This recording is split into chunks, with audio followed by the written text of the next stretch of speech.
TellyCast, the TV industry news review. What's the story behind Roku? And what's the original content strategy for the Roku Channel? What are South Shore Productions' plans for growth? And how do you give yourself a confidence booster now we're all back to a sort of normal? On this week's show, I'm joined by Mirjam Laux, VP of International Platform at Roku, Melanie Leach, Joint CEO of South Shore Productions, and wellbeing expert Tracy Forsyth. It's all coming up on this week's TellyCast. My first guest on this week's show is Mirjam Laux, VP of International Platform at Roku. Welcome to TellyCast, Mirjam. Thanks very much for having me, Justin. Where are we speaking to from? I'm based in the Netherlands. I'm actually on a houseboat in Amsterdam. On a houseboat? Fantastic. Yep. Oh, brilliant. Well, that's one of the best locations we've had, I guess, coming from a houseboat. Does Roku have offices in Amsterdam and all over Europe? We have an office in Amsterdam, a small one, and we're actually just about to sign a new lease for a larger office. So we're growing nicely in size in Amsterdam. Amsterdam is our international headquarters. We have offices all over Europe as well, one in the UK, in Denmark, but also globally. We're active in over 20 countries. We're going to get into a little bit more of detail of the business a little bit later on. I mean, it's particularly great to have you on this week's show after last week's episode, where we were discussing the future of factual TV, new funding models, streaming services, and in particular, AVOD. So I'm going to start right from basics here, because I know a lot of our audience are aware of Roku as a brand, but I wonder how many have had the chance to experience the platform for themselves. Can you take us through the history of Roku, how it started, and who and where is the audience? We get this actually a lot, that people have heard the name because it's a big company in the US and now also internationally expanding. But a lot of times people kind of see us as a hardware company, a stick company, and they don't understand the entire ecosystem that Roku by now is offering. So it started definitely off as a hardware system. So the company was created in 2002 by our still current CEO and founder, Anthony Wood. Headquarters are in San Jose and offices all across the US as well as internationally, as I just mentioned. Company is the last kind of size of figures that we published end of last year is around 2,000 employees. We've added employees in this very extraordinary year since the pandemic started.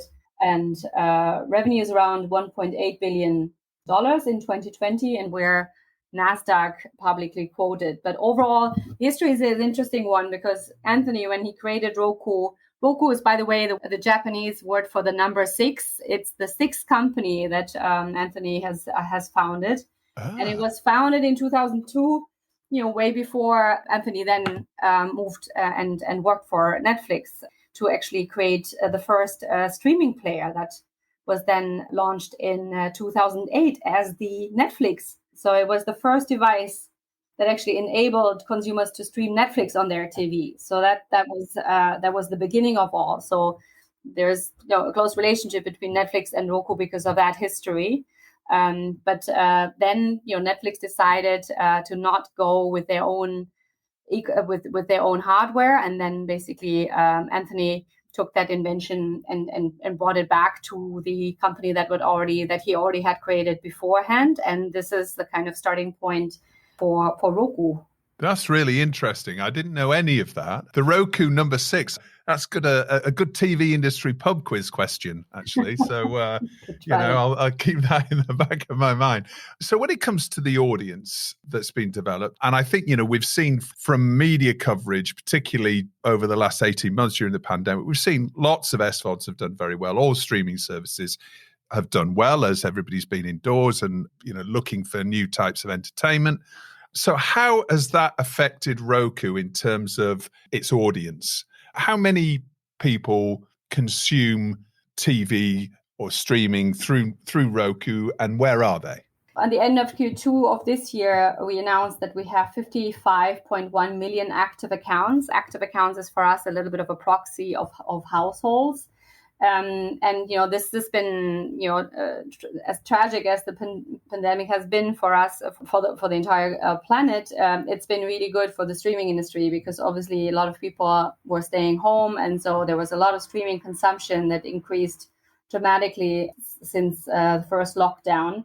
And for us, it's been really an interesting journey, because we are of the strong belief that all TV will be streamed. That also means that all advertising is going to be streamed. And our mission is to be the best streaming platform that connects the entire TV ecosystem. So it definitely has been the last 18 months very, very exciting for us to grow the company. And, it is a US-based company, and it's, the large part of the 55 million are based in the US, but our biggest priority is now to do international expansion, and this is why we're launching, and we have already business in the UK, in Canada, in 12 Latin American countries. We launched Brazil a year and a half ago. We're very strong in Mexico already, and we just announced our German launch as well, so which we're going to be doing shortly. So there is international expansion is a big priority for the company,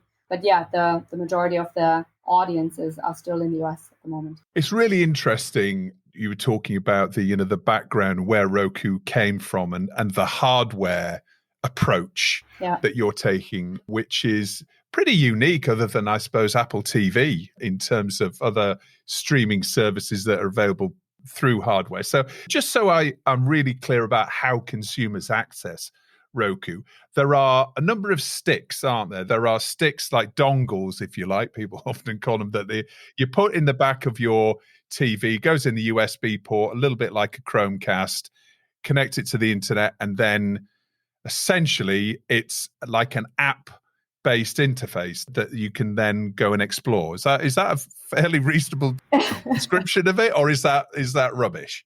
It's one way to consume Roku. There are two ways to consume Roku, or to get access to our platform. So there's the Roku streaming players that you just mentioned, that are sold through retail stores like Argos and Currys and Amazon, for example. And we just, by the way, launched our Roku streaming stick 4K, which is the best streaming stick we've done so far. And also maybe a background information, the Roku actually pioneered the form factor of a streaming stick in 2014. Before, there were kind of boxes that were bigger, but the typical streaming stick that you see, also other competitors, adapting in that same point, was actually invented at Roku. And the Roku streaming stick 4K that we just launched is designed to get the customer to content even faster. It has a faster processor and also better Wi-Fi. So I think there's two ways. There's the sticks, but there's also the other path to get access to our platform, which is the TV manufacturing side. So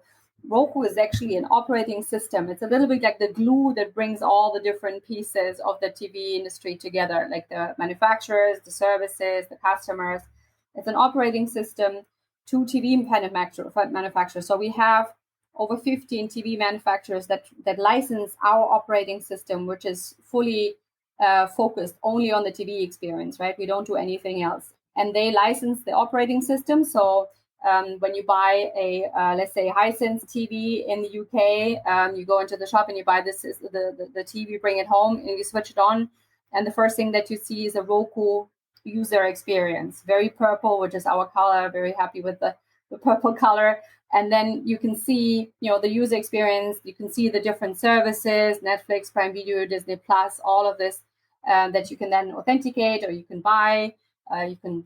There's TVOD services, so you can rent or buy. Should we view this as a platform that all other apps sit on as well? So it's not just a case of accessing the Roku channel. It's actually a whole interface that all the other apps, Apple TV and Netflix, they all sit within, essentially. Exactly. So that's exactly what an operating system does. It brings all the partners together.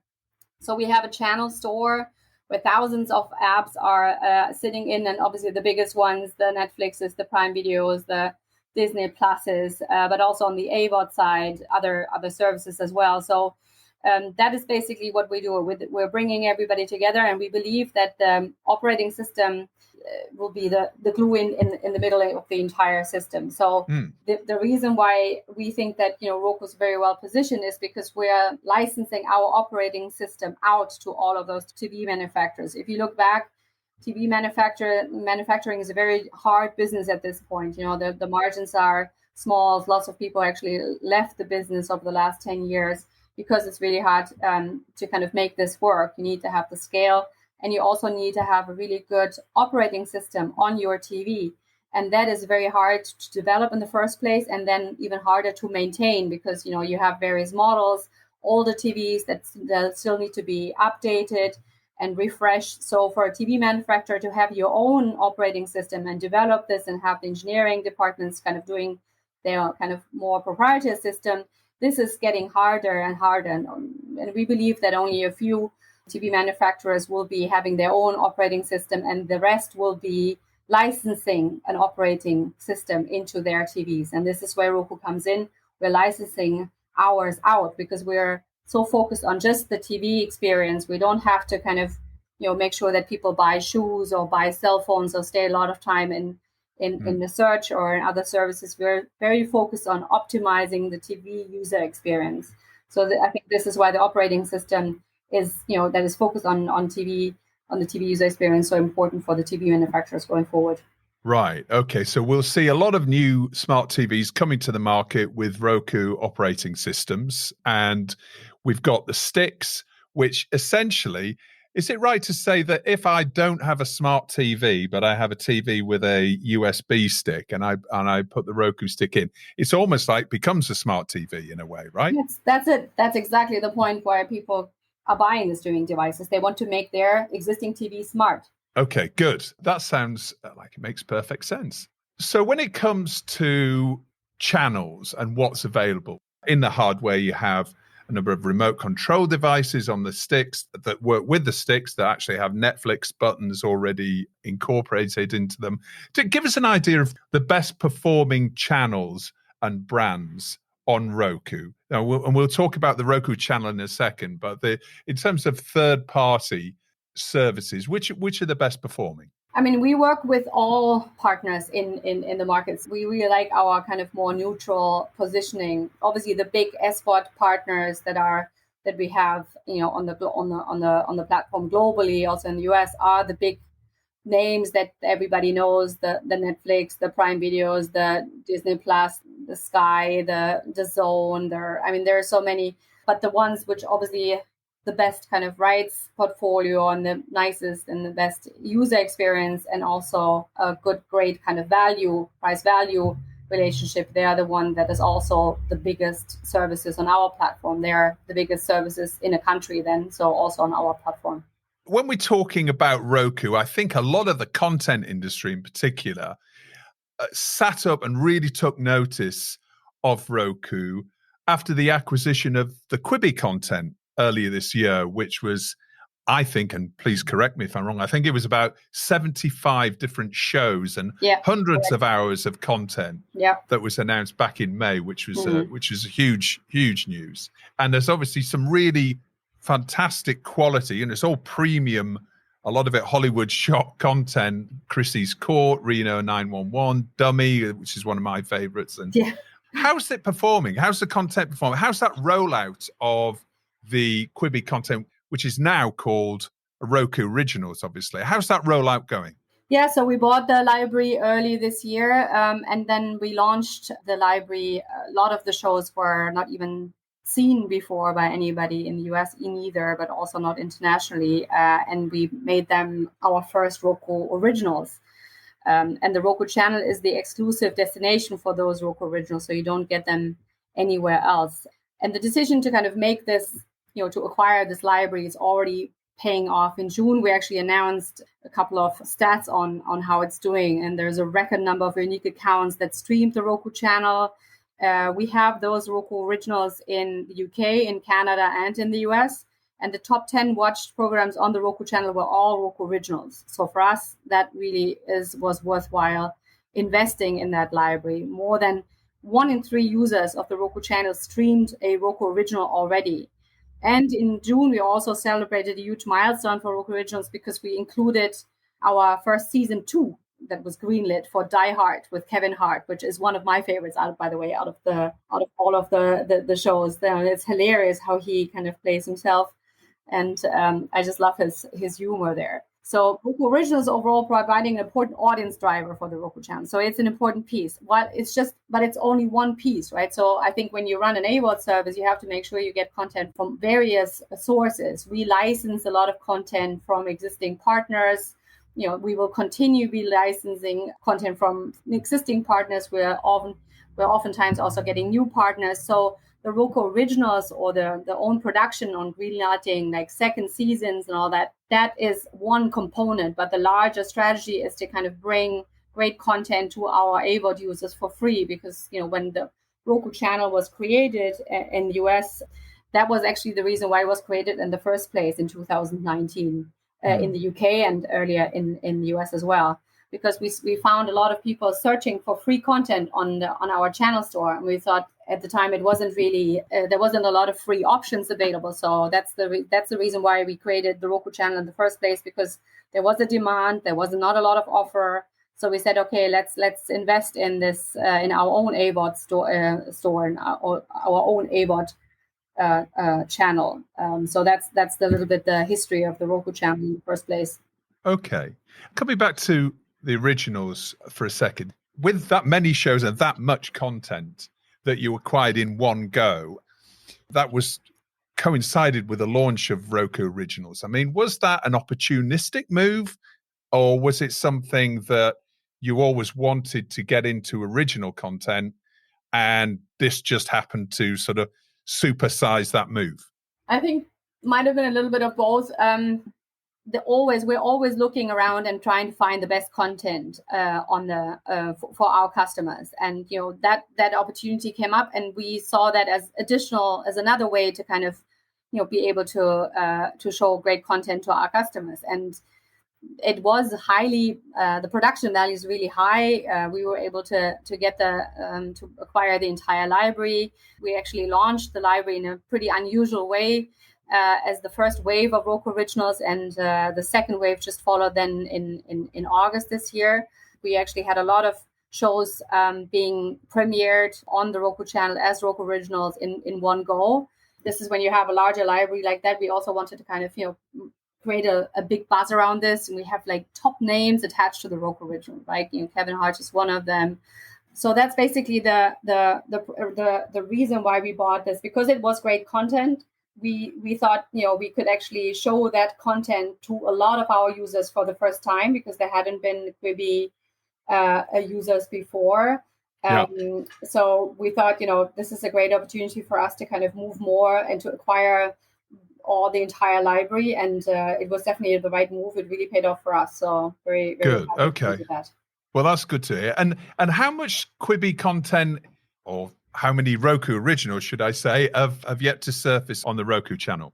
Yeah, so we will still have a long time new shows premiering through that library. So we've already done 2 waves, and with a number of shows going out. And then now I think we're going to be, moving from those kind of larger waves into smaller pieces, more, regular premieres that we want to do. So I think that's the strategy going forward.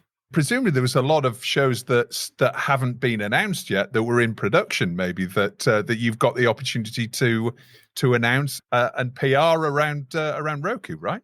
Yeah, that's the idea. So basically creating buzz around the new shows. I mean, when we acquired the Quibi library, there was also shows that were still in production, so that hadn't been shown before to anybody, not even in the US. There's shows that were in an earlier kind of setting that we've decided to kind of continue. There is shows that were already at the end of their cycle that we can now bring out. So this will be a continuous effort to premiere those shows. It wasn't like we acquired a ready library and then we can just premiere that and show that to the customer. It's an ongoing. It's a living segment there, or a living, breathing library that we were buying. So there is still way more to come for sure. Right. Did you have to recut everything? Because presumably it was all in short form format before. So is it all been recut as long form? No, we actually did not recut this. We left it in the original shape. It was optimized for that original shape, so up to 15 minutes per episode. But we have this function, which is basically, if you don't do anything, it continues just playing one episode after the other. So this automatic way. So it doesn't really feel like when obviously when you want to leave and you don't want to watch anymore, you leave after the episode one, and then, but you have to kind of stop. You have to press stop for it. But if you don't do anything, that it just continues to play the next episode. So it doesn't really kind of come across as a short form content. If you kind of continue watching, it's there is an entire arc around the shows, and you don't really have that impression that it's some of the scripted shows are also serialized. So there's a hook at the end, but then it goes to the next episode pretty quickly. So I think we didn't have to do anything around it. It was perfect as it was. It probably feels like a natural ad break, right? In terms of exactly, yeah. Okay. Now, I know our audience is going to be really interested in hearing about your ongoing original strategy. So are you now looking to commission new content? And if so, what kind of shows are you looking for? Yeah, I think on the Roku Originals. So Roku Originals for us is a great way to acquire and to show wonderful content to our audience. It's one way to do that. We will still be continuing licensing content. We'll still be adding through our existing partners as well as through new partners, and we will be also looking at originals, at expanding the Roku Originals. The Roku channels can give. We want to be the home for creators. So the Roku channel wants to become the home for creators as well. So the Roku channel can give those creators an engaged audience. And 100 days into their launching the originals, we've already seen that we've already launched 2 separate states. What I mentioned before, the Wave 1 and Wave 2 that just happened in August, which included a handful of never before seen shows. We have expanded into second seasons already. We've seen it works really well. There is adding additional episodes to an existing show, which is also another option. So all of those kind of roads, all of this is something we want to do. But there's nothing that we are today announcing of we're adding more. I think it's always about finding great content that is easily accessible for customers, because we won't be an SVOD service like Netflix with a $20 billion content budget. We are an AVOD service, so we want to kind of serve the best content for that special use case that we have with an AVOD service. AVOD for us will be an addition to SVOD. So there's no kind of competition in a way that we are going to be replacing any of the SVOD services or the SVOD category anytime soon. This is an additional piece to the highbrow, a lot of the highbrow and a lot of high production value shows that the SVOD providers are offering. Right. But presumably, as you said right at the beginning of our conversation, that you're really looking to push into international markets now. Does that mean that, for example, in the UK, you might be looking to commission original content from UK indies, and the same in Germany? Is that something that you can see happening? I think, we just started with all of this journey. So I think it will be too early to already say, okay, let's localize our originals. We are at the moment still in the learning phase. We've just started this year. So we haven't already, 10 years of experience in that field to look back to. So I think it would be too early to already start producing UK originals or Canadian originals at this point. We're very happy with the quality that is coming out of the Roku Originals team in the US at the moment, and who knows what's going to happen in the future. But at the moment, there's no plans to localize originals internationally. I guess it's test and learn, isn't it? Exactly. So for us, this is a new field, and we're very happy of how it went. But there's still so much to learn for us in the talent community in Hollywood, for example, to kind of make ourselves a name for to be a great destination for creators. All of this is still happening, is still in the early phases. So I think everything beyond that would be a little bit too ambitious at this point. Yeah. And those commissioning decisions are really being made in LA, I suppose, with the originals team. Is that right? How that operates? Yeah, at the moment, the originals team is based in LA for sure. But obviously, we're, given that that international expansion is such an important part for Roku's going forward, we obviously discuss with them, on a regular basis to see what are the universal topics that they can pick. And on the international side, there's definitely value in having a seat on those discussions and having a seat on the table when we make commissioning decisions, because we want to kind of use those Roku originals for our Roku channel that is currently only in the UK and in Canada. We obviously have the goal of expanding the Roku channel also in the other markets that we're expanding as a company overall. So we can use those Roku originals in those countries as well. So they also need to be appealing on a more global level. And we also want to kind of go into that direction as well. Okay. So library content. Now, that's obviously hugely important on the Roku channel as well. I've been having a look, and lots of familiar program brands: Born Mucky, What We Do in the Shadows, Yukon Men, Salvage Hunters, Hell's Kitchen. Is there for example, Baywatch is one of the biggest TV brands ever. You're talking to a German, you know that. Yeah, well, there we are. It's the new home of Baywatch. The new old David Hasselhoff, great. Yeah. Well, that's he's still big. He still does gigs as well over there, doesn't he? Which is extraordinary. So essentially, if I'm a distributor and I have a show brand which has got, I don't know, 40, 50 hours, 100 hours worth of back catalogue, I mean, is that program brands, series brands as channels on the Roku channel? There is a home for both opportunities. So if you are on the Roku channel in the UK, we have a catalog now of 25,000 titles. There will be titles on there which are great kind of brand names, such as the Hasselhoff, the Baywatch, where it makes sense to also have a fast channel around it, or where it makes sense to kind of add make this franchise available in another use format. And there will be shows where that doesn't make any sense at all. There will be other kind of packaging. We have editorial hubs, for example, on the Roku channel, where we have genre hubs where it makes sense to be part of that. So there is I think a home for all of the content, but iconic content like the Baywatch, where there's also a deep kind of library and large number of episodes that have been produced. There it makes sense to kind of add that as an additional way for people to be able to consume that. Yeah. Okay. In terms of library content going forward, what performs particularly well? Yeah, there was a lot of surprises that are also working really well. For example, there's a show called McLeod's Daughters, which is something I think it's an Australian show, beginning of the 2000s, a library show that hasn't been very much exploited for a long time, and somehow found its way back into the AVOD space. That's a show that, for example, works really well in terms of licensed library shows.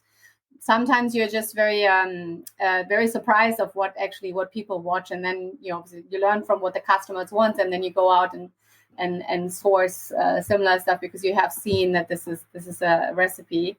And then other shows like Hell's Kitchen, all of those, on the cooking side, on the kind of documentary side, or on the kind of unscripted side. I think there's also a lot, from in the Roku original side, but also on the licensing side that kind of works really well. I think with AVOD, given that it's an addition to the SVOD piece, it also brings, there's the comedy genre, there's the factual genre, there's also the kids genre in the UK that we have. All of those are kind of additional shows, additional genres that people are really interested in. So I think that's where we have to find, or we are finding our home and our niche and our kind of place in the world, because there was obviously no point of replicating what the large SVOD providers do.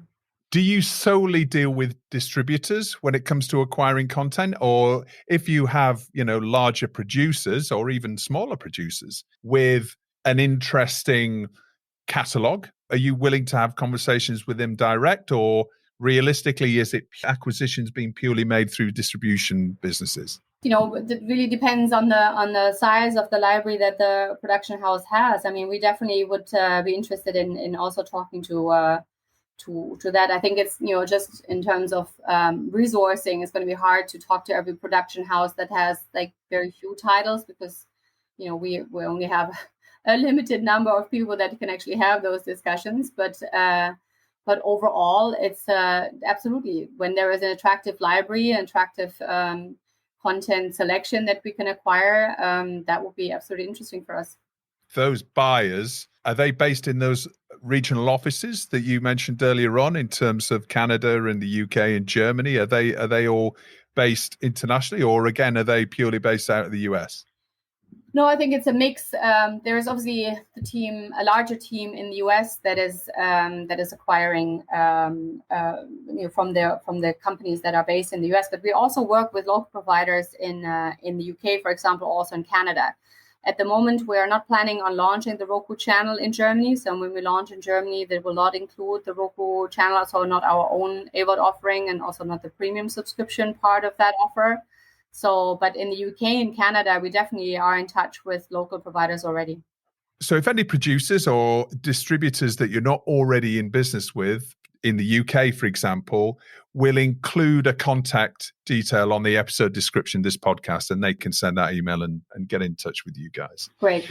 So in terms of other recent big deals that Roku has done, you also acquired This Old House Ventures, which is the company behind that 42-year-old home improvement brand.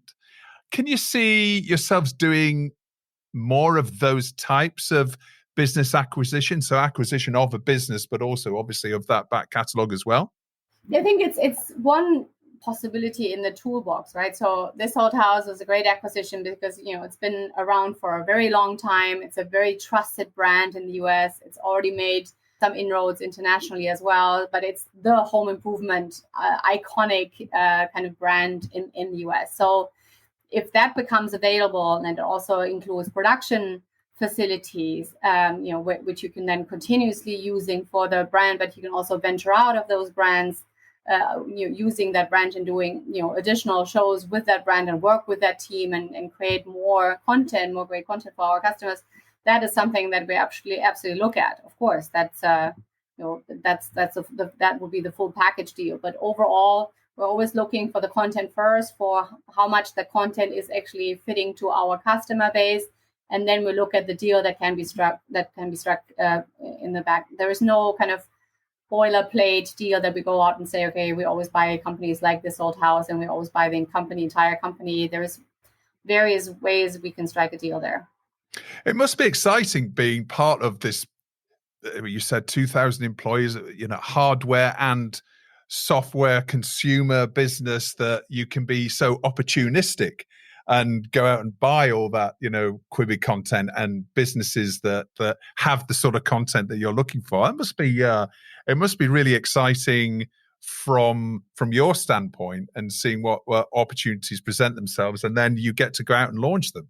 From my end, really interesting is to see this large ecosystem that Roku offers, right? Starting from like a big engineering team, the US making the best hardware possible, working with the TV manufacturers, making sure that our operating system gets really well implemented into all of those and then see, going to the Media Markt or going to the Caris or the Argos of this world, and then go in there and see a Roku beautiful TV there, and then opening it up, and then basically see how many content deals we've already done in terms of getting Netflix and Prime Video and all the big partners onto the service, and then being able to also have our own service on top of that, and being able to acquire content for all of those, and then also monetizing it, right? But that's something we haven't talked about this at all, because 2/3 of what Roku makes in terms of the revenue is coming from the platform revenue, not from the hardware revenue. 2/3 is from the platform revenue that includes content revenue as well as the advertising revenue. So we do have a big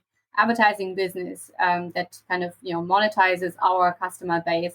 So it's just a very large range of what the company kind of covers with relatively small number of people, right? We're not, the Amazon, which has like 1.3 million or how many, employees around the world. This is a pretty small company compared to those giants that we kind of run against every day, right? Where this is a kind of a David and Goliath story, but and that's what makes this role in this company so excited, that you can basically see you can see the entire customer journey from how the hardware is built to how we monetize. So the entire journey, and how do we make that journey as pleasant as possible for the customer, so that it's the customer finds exactly the entertainment that the customer wants for that in that minute when it arises. So it's that, I think that's the fascinating. That's one of the reasons why I joined the company in the first place, is to see that large ecosystem and like end to end.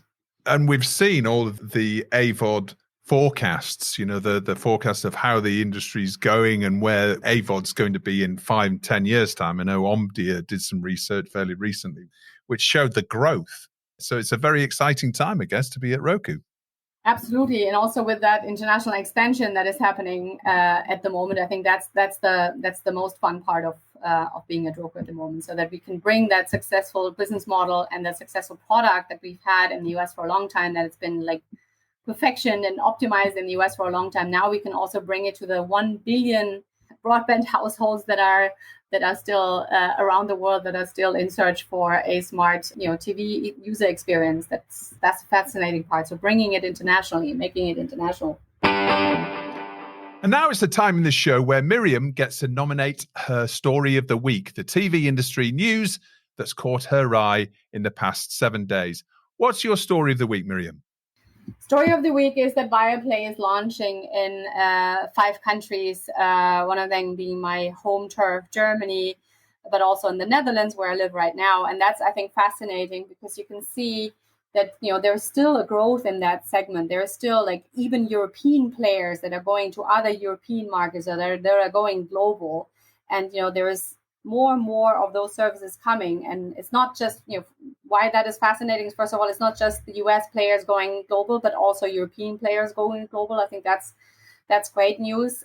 We've only seen this in smaller numbers of, BritBox, for example, is a UK example that went to the US and other partners, other parts of the world. But overall, that doesn't happen very often. So I'm very pleased that there is a European player that is coming, and we are obviously interested in always expanding our number of partners and expanding the content that we can offer to our customers. So having that as an additional service that is coming and that is growing with the Formula One and the sports right that they bought exclusively, I thought that was fascinating. On the same token, there's also Mark Dorcel, who's the on the adult entertainment side, is also kind of going over the top now, and having their own kind of aggregated service. So there's more and more services coming, and that's exactly why platforms like ourselves are so important, that bring all of those services together, and that that make it easier for services, so for SVOD or AVOD or TVOD services to come onto a platform, and for manufacturers to use our operating system. So without the need to having to build and and maintain their own operating system. So we are the glue, and this is the more partners are coming onto those onto the platform, the nicer it is that we can offer that great content to the customers. So that's for my news of the week. All right, okay, and it is interesting. I mean, even though you're working for an American company, that certain times you think, oh, Netflix is just steamrolling everybody, right? And there's no other, it's Amazon, some of the biggest companies in the world. They're just, this American dominance is rolling through the TV industry. But actually, you see players like Viaplay, and you realize that actually domestic players as well as US players have still got a role to play in the international industry. So it's going to be, it's fascinating. It's just very rare. It's just very rare, because usually you have local players that are really good in their local markets. The TV Nows in Germany, for example, the BBC iPlayer. There's on the public service broadcasting level. Usually they stay with in their countries, and they do it really well, and they add the local component that a lot of the kind of global services are still missing. But having a European partner that is, or having a European service that is actually going out and become international in not their home turf, that is pretty rare. So this is why I thought it was definitely worthwhile noting. And now it's that time for Hero of the Week. Mirjam, who's your hero of the week? My hero of the week is Angela Merkel. Obviously, I mean, that's a little bit of a no-brainer. It's her last week in office. We have general elections coming up next weekend, and she's been in office for 16 years. So I have the impression that I cannot really remember a time where she was not in office. She made us a beautiful present. Now that the Europeans are allowed to go back into the US, I think she actually went to see and do her farewell tour with Joe Biden. And my theory is that she was managing to actually get us back and opened up the US for Europeans again. I wonder if we'll see the love affair with President Obama rekindled, which is something all around the world that we're all fascinated with. Now that they're both retired, there might be, be enough time for that. There's no barriers for them now. Well, we had Gerrit on the show last week, and he was talking about the debates, the presidential style TV debates that are going on, and he actually threw those in the bin. Yeah, I think a lot of Germans are very tired because there's been 3, and we have 3 candidates that are all fighting to take office, and none of the 3 have as much entertainment value as any of the US debates. So I think this is why everybody's like, okay, we've seen this now. We didn't actually need 3. The one was already boring enough. Okay. Well, Mirjam, what are you telling to get in the bin this week? I'm really happy that virtual conferences are going into the bin. After like 18 months of doing everything through Zoom, including networking and just meeting people and having very targeted discussions through Zoom, I'm very happy that I can go to MIPCOM again just for a day and just to kind of to meet people in real life and talk about the business and the industry and content and all of those things in face. So I'm like face to face. I'm very happy that it's not going to be like a large event, but it's my first event after 18 months. And I'm very looking forward to that. So anything that is virtual conferences and virtual press interviews, we just did press interviews in Germany, where we did for the first time, real interviews with like people in the same room. That was the best experience after 18 months of doing Zoom. So Zoom and virtual conferences in the bin. I look forward to meeting you at MIPCOM, Mirjam. And I think you're right. As long as you don't put virtual podcasts in the bin, I hope, that would be a shame. But thank you for coming on the show. It's been brilliant to chat to you. I've learned a lot about Roku, actually. So thank you for spending the time. And I will see you for a glass of rosé on the Croisette. Please, absolutely. Thank you for having me, Justin. My next guest runs one of the UK's leading indies and is one of the most experienced voices in TV production in the UK. Melanie Leach, joint CEO of South Shore Productions. Welcome to TellyCast, Mel. Thank you for having me. Now, a lot of people know you not only from your new business, but also from 2-4 Group, which you sold a number of years ago. And you produce shows like The Real Marigold Hotel, the Educating series, and The Jump for Channel 4, The Hotel Inspector, etc. So lots of really successful shows. How have you dealt with the pandemic at South Shore? Because obviously you were a new indie and we went headlong into this pandemic 18 months ago. And there's a number of businesses that have set up during the pandemic. You're obviously not the only one, but how's your experience been of starting a new business? So we started South Shore about 2 months before the pandemic, I guess. And, prior to that, Andy and I had been at 2-4 together for a really long time with the team who came to South Shore with us. So, I'm not going to pretend it wasn't frightening. I think, it's always frightening when you leave a job you've been in for a really long time. And we were already, I think, quite scared about what it would be like to run our own business. And that was before we knew that we were going to end up trying to run one through the middle of a pandemic. Looking back on it now, I think in many ways it was as much a blessing as it was a curse. The pandemic was incredibly hard for all businesses in TV and beyond. And I think particularly difficult for some of the larger ones, actually, where, all production had to be stopped and, the management had to deal with a lot of furloughing. And in many ways, we were quite lucky that we weren't in that position at that time. We were a small startup, we were well funded, and we were able to just get our heads down and concentrate on development rather than kind of worrying strategically about how to survive.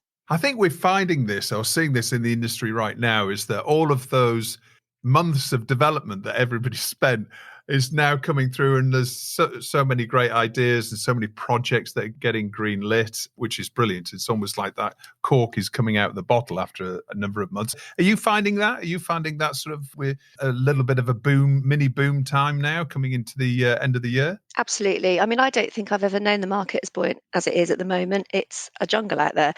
Finding staff is really difficult because all the production companies are really, really busy, which is great, actually. It's obviously difficult when you're crewing up, but it's also fantastic to see the industry bouncing back so strong. Yeah. And you've got 2 offices, right? You've got one in Cardiff and one in London. That's right. Did you establish the business from day one with 2 offices? What was the thinking behind that? I mean, we started just in London, but always knowing that we were going to end up with either a national or a regional office. That's always been important to us. I'm from the West Country, Andy's from Blackpool. We've both kind of grown up in television outside of London, and we're very, very keen to support, the nations and regions strategy. So yes, it was always our intention that we would have a second office. And we've opted for Cardiff because there's a great pool of production talent there. We know the area well because we had a couple of labels in Cardiff when we were at the 2-4 group. And, it's just a great place to do business. So yeah, 2 offices is where we're at. So after building and then selling a £50 million turnover production business, what does that teach you about setting up a new one? Because you must have harbored thoughts of setting up for a number of years. I always imagine when people do that, in the back of their minds, they're honing this perfect model of a new production company. And as soon as they're out of their earn-out and ready to set up again, they've got this perfectly formed new business. I mean, is that how it was for you? I mean, I'd love to say yes, but in all honesty, no, not at all. It wasn't like that. I think it's important to explain, 2-4, which, Andy and I looked after, it wasn't our business. It was founded by a man called Charles Wace, who initially sold it into private equity. And then subsequently it was sold to ITV. This is the first time Andy and I have actually run our own business. We were the custodians of somebody else's business at 2-4. right. So yes, of course, we use that experience to prepare ourselves for running our own shop, but it does feel incredibly different. South Shore is a very, very different company to 2-4, and our goals and our aspirations for it are equally different. Okay, well, tell us a little bit about that then. I mean, what sets you apart? What's your USP as South Shore? Sounds cliche to say fewer, bigger, better, because you hear it all the time in telly. But I think for us, that really is the case. We don't really want to end up with another business on the scale and size of 2-4. 2-4 by the time we left was and is a prolific producer, making 20 or 30 series a year. It's a fantastic business. I think we would probably prefer to do fewer projects, but on a bigger scale, perhaps. So we're quite specific about what we will and we won't produce. We're only really in 3 territories. We make premium factual, and feature docs. We make fact and features programming, and we make entertainment. That's sort of it. And we probably won't deviate too far from that. Right. Okay. So it's the premium end of the market you're very much focused on. No, I wouldn't say premium in terms of budget. I would say premium in terms of IP generation, probably. So I grew up making daytime telly. I absolutely love daytime telly, and it's a big aspiration to have a big successful daytime hit here. Some people may not class that as premium. That is premium in my world. When you look across the international formats market, I don't think there's a producer alive who doesn't envy Come Dine With Me and wish they had it in their portfolio. Certainly we'd like one of those. So that's interesting. Daytime. So we're actually not spoken about daytime on TellyCast at all. We obviously need to do a show dedicated to it, I think. What makes a great daytime show then? I mean, how does a great daytime show differ from a 8 or 9 o'clock slot on linear TV on a major network? How does it differ? How does the whole development process and what you're trying to achieve, how does that differ? So I think the first thing to understand about daytime is it's incredibly difficult to come up with something that has the capacity to run for 100 or 200 episodes. It's much easier to come up with something that can play as a 3-hour box set, in my view. So finding an idea that is resilient enough to take that level of order is really hard. The very best daytime, and I think Come Dine With Me remains as one of the best examples of this in the world, is a really wonderful, flexible show because it can be made at any price point. It can play pretty much anywhere in the schedule. You can play it in any day part. You can put celebrities into it and play it in prime. You can make it a huge range of tariffs depending on where you want to put it. And it has a space in the schedule in every country in the world. Trying to come up with something as unique and valuable as that is incredibly difficult. And I think one of the greatest goals in telly. If you're thinking of a particular show like Come Down With Me, I mean, that could play at any time in the schedule, for example. Mhm. But if you're developing something, as you say, specifically for daytime, what's the key elements of that makes it daytime? Well, it has to be able to do volume, and it has to be able to do volume at a reasonable price. And that's very difficult. You can't throw weeks of filming at a daytime program because you don't have the budget. Okay. It's literally a case of getting something that's super adaptable and repeatable and scalable. It's all of those things, and it's something that can be executed at a reasonable price and deliver in spades in terms of entertainment and quality. And those are hard and difficult projects to find, I think, and I really admire them when I see good ones. Tell us about your latest projects then. I mean, I saw a couple of weeks ago an announcement for a new Freddie Flintoff. I'm a huge cricket fan, so that jumped out to me, a new Freddie Flintoff project. Tell us about that, because you've worked with him a few times in the past, haven't you? We have, yeah. We've got a really good relationship with Freddie, and we absolutely love working with him. We made a documentary with him, which was the first commission that we had here at South Shore, where he talked about his bulimia for BBC One. And, subsequent to that, we've made a number of shows with him. And the latest one is called Freddie's First 11. It's going to be on BBC One next year. And it's a passion project for Fred. He brought it to us. It was his idea. He firmly believes that cricket has become too elitist. The vast majority of the England players have all been to private schools. It's very, very hard for kids in comprehensives to actually access cricket now as a sport. And as a result, he thinks that there's a whole generation of kids who are missing out on something that could really change their lives. And so in Freddie's First 11, he is going home to a club near where he lives and scouting for kids who have never played cricket and who would never even consider playing cricket. And he's going to try and put together an absolutely brilliant team to take on the very best posh schools in the UK. I think that makes complete sense. And I guess for, viewing this with my own son who plays cricket, over the last couple of years or 18 months or so, with the pandemic, there was hardly any play at all. You couldn't play at schools couldn't play each other. It was, for a while, you couldn't actually physically, nobody could play it. So I think that's also probably exacerbated the problem as well. So it's not only certain kids would play cricket, but actually nobody could play cricket for 18 months or so. No, I mean, nobody's been able to play any sport, have they? That's been, really, really terrible for the teens of today. We spoke a lot about the factual market in recent weeks on TellyCast and changing buyers, changing models. As a relatively new indie, how are these changes affecting the way you do business? You talked about more premium end that you're looking at. Are you still pretty much focused on pitching and selling to the linear market and the SVOD platforms, or are you looking at different ways and more experimental ways of funding content? I mean, I certainly would say the vast majority of our business, yes, still comes from, the main terrestrial broadcasters and the SVODs, 100%. But there are different models, and we are exploring different funding opportunities and also different routes of developing. So, yesterday we dropped our first podcast. That's the first podcast that South Shore has done. Again, you might enjoy this one if you like cricket. It's a cricket podcast, which is the story of Alan Stamford. I don't know if you have heard of him. I haven't. Oh, well, you should tune in. So this is for BBC Sounds, and we've done it with Greg James. And it's a very interesting story about a man called Alan Stamford, who basically came and tried to buy cricket. And as a result of making that podcast, we are now in production on a 3-part feature doc series telling that same story for Sky Docs. And so that's, I think, an interesting example really of how, you can use different platforms to develop content in that sort of premium factual space that can then lead to slightly more traditional commissions. So that's interesting, because obviously podcasting is becoming a real development lab, if you like, for IP and TV ideas. I think it really is, particularly in that sort of true crime space where, it's, so well received, isn't it?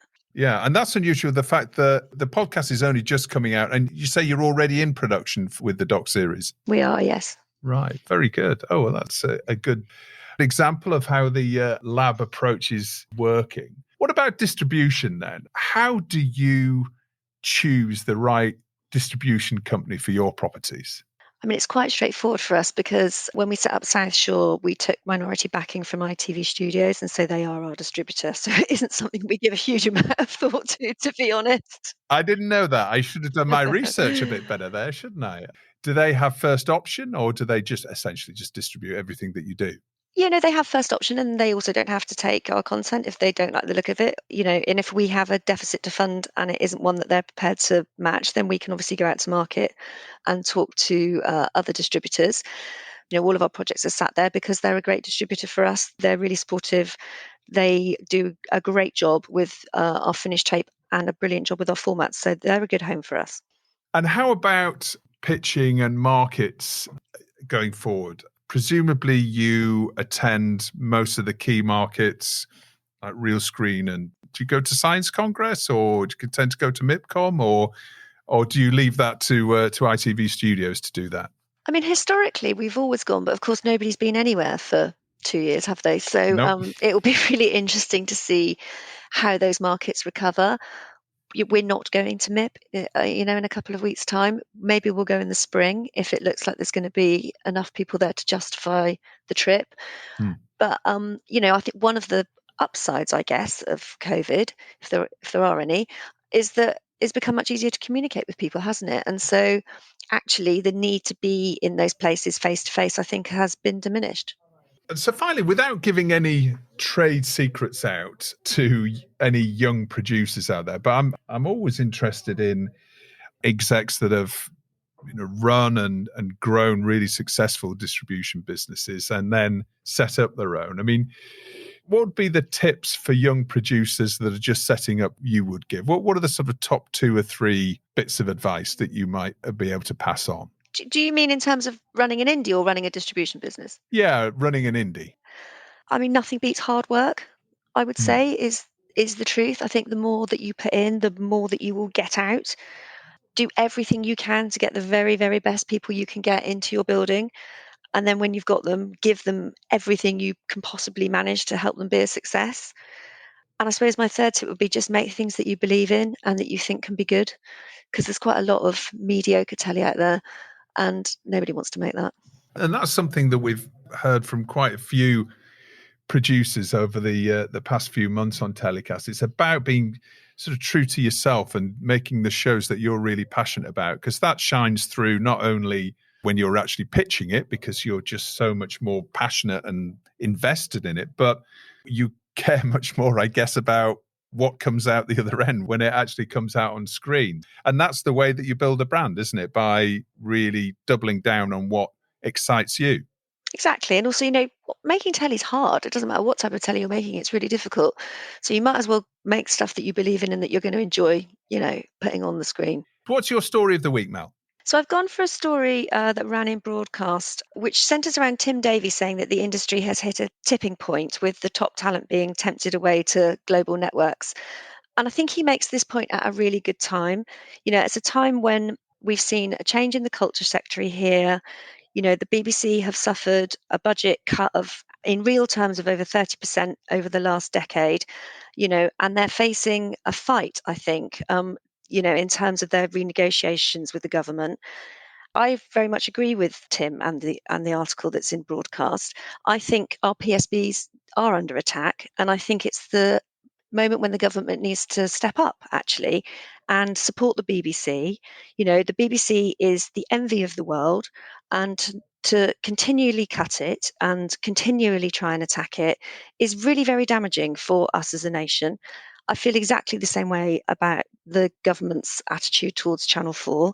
I think the notion that privatising Channel 4 is a good thing is utterly ludicrous. That is a channel that has, over the course of its lifetime, invested £12 billion in the independent sector at no cost whatsoever to the taxpayer.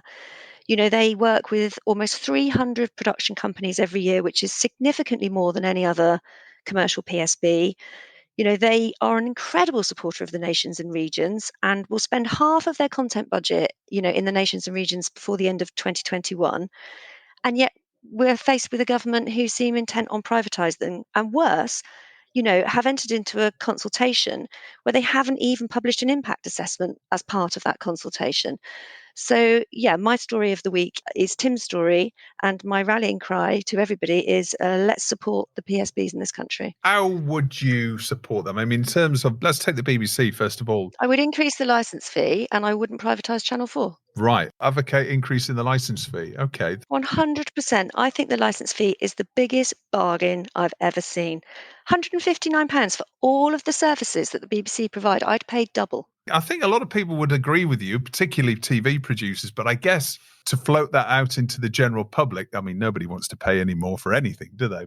No, of course not. But when you then compare the cost of the BBC to the cost of a Sky subscription or to the cost of any of the other SVOD services that people are subscribing to, the BBC looks like absolute fantastic value for money. Well, it's a good point. They've struggled to make that themselves, actually, over the last few years. But when it comes to Channel 4 then, I mean, you've obviously had lots of success with shows on Channel 4. So you're a case study, really, for an indie producer that's had an awful lot of success due to the network.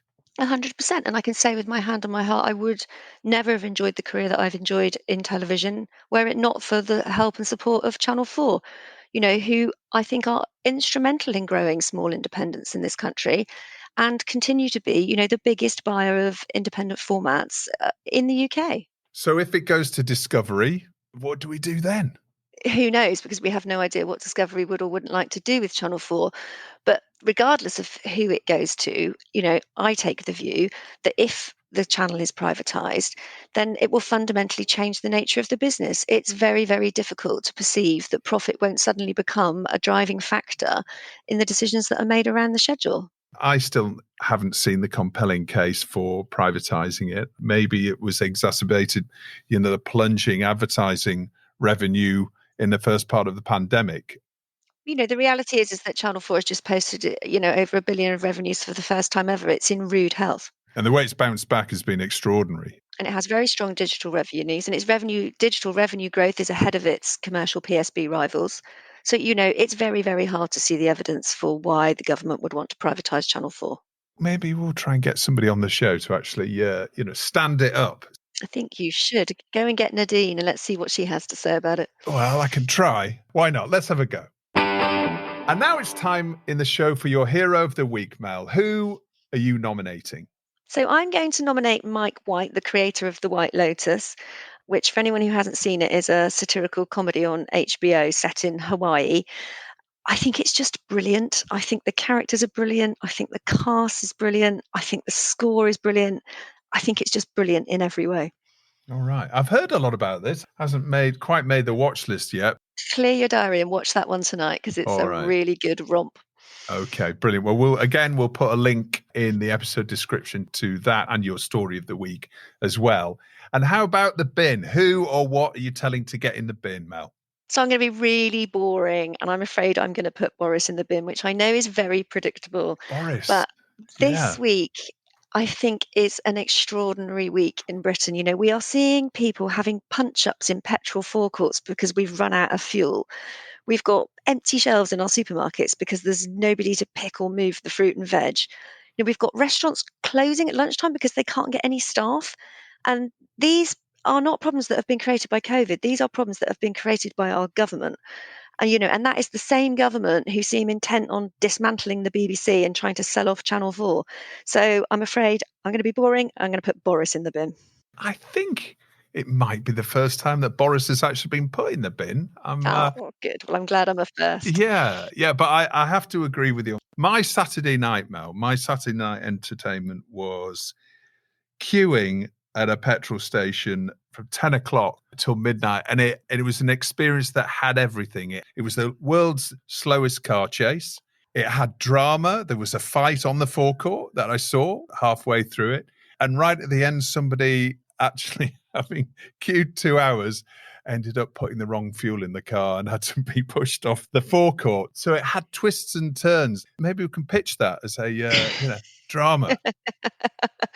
I think you'll find a buyer for that. It's All a right. it's a good tale. All right. Well, we'll see. Mel, thank you so much for coming on the show. It's been great to speak to you. All the best with South Shore, and we'll see you in real life very soon, I hope. Thank you very much. It's been a pleasure. And now it's time for our final guest on this week's show, and I'm delighted to welcome back our wellbeing expert, Tracy Forsyth. How are you, Tracy? I'm really well, Justin. I'm really pleased to be back. Yeah, it's brilliant. It seems to be weeks since we spoke. How was your summer? Oh, very good. It's a long distant memory, but I managed to get away and get some vitamin D, which makes all the difference. And I think, oh gosh, it's actually starting to become a necessity rather than a nice to have. So Yeah. I'm figuring out a way that I can actually retire to the Mediterranean or work from home from the Mediterranean. So that's my plan. Wouldn't that be nice? Yeah. I mean, we're now into October. The nights are drawing in. Yeah. First rainstorm that I walked through yesterday got absolutely soaked. Yeah. We've got all of that to look forward to. But, Yeah. there's lots of things to enjoy about autumn as well, aren't there? Exactly. Yeah. And I've also been busy, Justin, launching my Fast Track to Fearless Academy. So it's an online academy where you can do all kinds of courses and group coaching, and there's lots of free resources. And it's devoted to helping talented people like those in the TV industry to develop the self-belief and self-confidence so they become fearless about who they are, what they want, and know how to get it. So I was going to talk to you about last week I did, or was it this week? This week, I think. Gosh, last week, sorry. Time is merging into one. I was very busy doing a 3-day challenge, a Fast Track to Fearless, from shrinking to supercharged self-confidence. And I thought it would be worth talking to you about it today, because I think with the return to work and the return to in real life markets and all the kind of flux that's going on, I think a lot of people have lost a bit of confidence having been through working at home and in the pandemic, so lots of clients are sort of saying to me, well, I'm just worried I won't have anything to say, or I'm just feeling a bit sort of weird about being out and about, and it's just such a big leap. I just thought, I'm just going to tell you the 3 activities that I did on the 3-day challenge. Great. Okay. They're all really simple things that are designed to help give you a boost to your self-belief and your self-confidence. So Excellent. That's what we need, a booster to go into the autumn and a bit of confidence. Okay. Exactly. So as we have discussed before, Justin, this industry is full of amazing, talented overachievers. But the one thing that they often have in common is that they're incredibly self-critical overachievers. And often they have an image of themselves in their head that is much, much more negative than other people's opinions of them. So we walk around often, berating ourselves, putting ourselves down, kicking ourselves when we've made a mistake. And other people see this wonderful, talented, inspirational person. And there's a real sort of difference there. So, and I think that's wrong, because I think people are wandering around thinking, believing this negative self-image of themselves when other people around them think they're the bee's knees. So my first challenge was and you can do it maybe whilst we're doing this, let's see if you get responses, is to take out your phone and text 10 people in your phone, whether it's WhatsApp, Messages, Messenger, etc., and say, hey there, I'm doing a Fast Track to Fearless challenge. I've got to ask 10 people to describe me in 3 words. What are your 3 words for me? And actually on the night I was giving away prizes. So it would have been, if I win a prize, I'll share it with you. But what you could put there is like, if you do this for me, I'll buy you a pint, or whatever might be appropriate. So is that clear, Justin? Yes. Yeah, no, that sounds great. I mean, you have to be a little bit brave to actually ask people what they think of you to start with. That's why I call it Fast Track to Fearless. Listen, Justin, too much talent is going to waste. If the film and TV lot aren't brave, tenacious, go-getting, then who is? So I think all of you people listening are brave enough and courageous enough to go, hey, text 10 people, and they can include your mum and include people that you know are going to say nice things about you. Just say, hey, I'm doing this challenge, Fast Track to Fearless challenge. I've got to ask 10 people what words they'd use to describe me. 3 words. What are your words? If you do this for me, I'll buy you a pint. Okay? That sounds a pretty good deal. Yes. And so do that, see what words come back, and bathe in those words. The self-critical overachiever is likely to search through that list, ignore anything that is positive, and focus on something that might be mildly construed as critical. But what you will get back is an amazing list of words. It's what other people think of you. And even if you take into account, they're being nice, okay, you've given them free rein to give you 3 words, and see how those resonate with you, and choose 3 of those words, the ones that resonate the most with you. And I want you to practice saying it out loud. I am, and then your 3 words. So practice it in front of the mirror, practice it until you're not embarrassed, practice it until it trips off your tongue. I am XYZ. And listen, using that sort of exercise, or I always ask for feedback and testimonials in my coaching. The way people describe me is nothing like how I would have described myself. So the kinds of things that came back for me are things like life-changing, game-changing, revelatory, inspirational. So now, when I'm in a little bit of need a bit of a boost of self-belief and self-confidence, I think back to those words and say, I am a life and game-changing coach, an empowering force, and et cetera, et cetera, et cetera. So how can that fail to boost your self-confidence? Absolutely. And actually that little, it's easy. You can do it in 15 seconds. You can, get that text out there or that WhatsApp out there, can't you?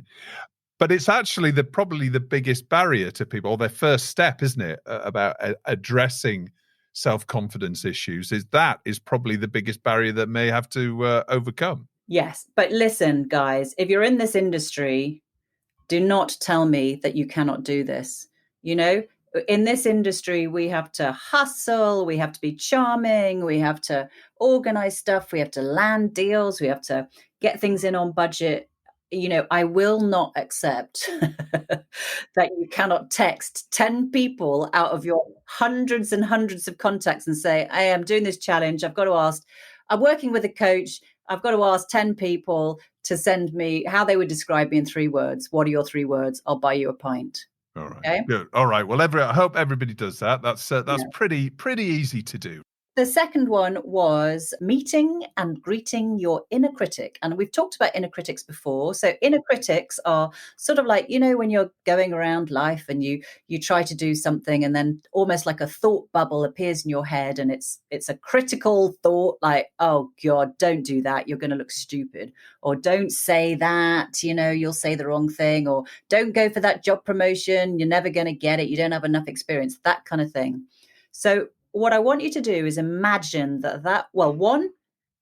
take note of what those thought bubbles are and write them down, because they are thoughts, they are not you. And what I want you to think about is, if that thought had a body, or that voice had a body attached to it, like an avatar or a person, what would that person look like? What would your inner critic look like? Give them a name. Imagine what they look like. Are they tall? Are they thin? Are they wide? Are they short? Are they whatever they are? What do they wear? What do they sound like? What is their problem?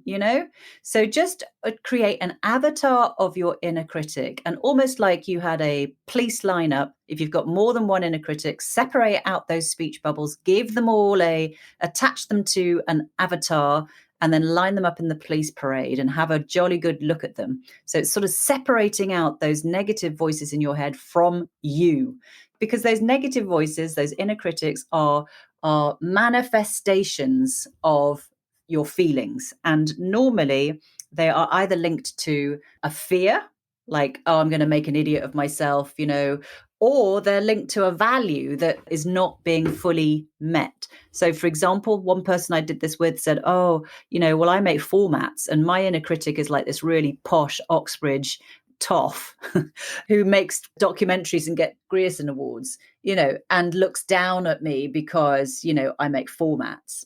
When we thought about, okay, well, what is the root of that? What is the kind of the feeling? What is the kind of prompt for that?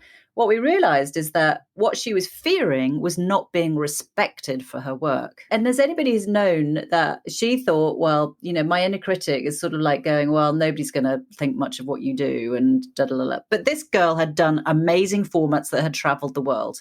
And anybody who's worked in formats knows how hard they are to create, to structure, to bring alive, and not only that, but how to make them work so that they work universally around the world. And that's why they're so valuable formats. If they work, if you've got a Strictly or whatever that works around the world, then that is a massive, massive deal. Yeah. So meet and greet your inner critic and really take a look at who they are, what they look like, what fear or value do they represent? Does that make sense? Yeah, I'm visualizing that producer with red trousers, bizarrely, but there we are. Okay. Okay. Well, we can sort out what that is offline. Yeah. Okay. All right. And how about the third? The third stage? one is to supercharge your self-confidence with a personal superhero. So when I was growing up, my hero was John McEnroe, the tennis player. And I know that's probably a bit controversial at the moment because he's been really rude about Emma Raducanu, etc. But when I was growing up, he was the bad boy of tennis.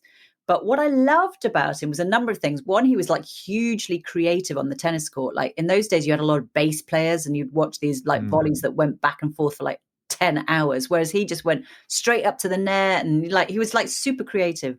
But what I really loved about him is that he was so outspoken. He was so passionate and outspoken, and he was known as Super Brat because he argued with the umpire, and I think there was something that I loved about that, is that there was this position of authority and there was this brash, young, creative man who wasn't afraid to speak his truth, who went against the establishment and the authority, of the time. Nobody would speak to an umpire. And I'm not condoning rudeness or bullying or anything like that. But in those days, he was fighting about whether the ball was in. And we all know the ball was in and the umpire overruled it. Anyway, what I really loved about him was that his outspokenness and his ability to speak his truth, whether it was popular or not. I look at it back now with adult eyes and I see that was what it was.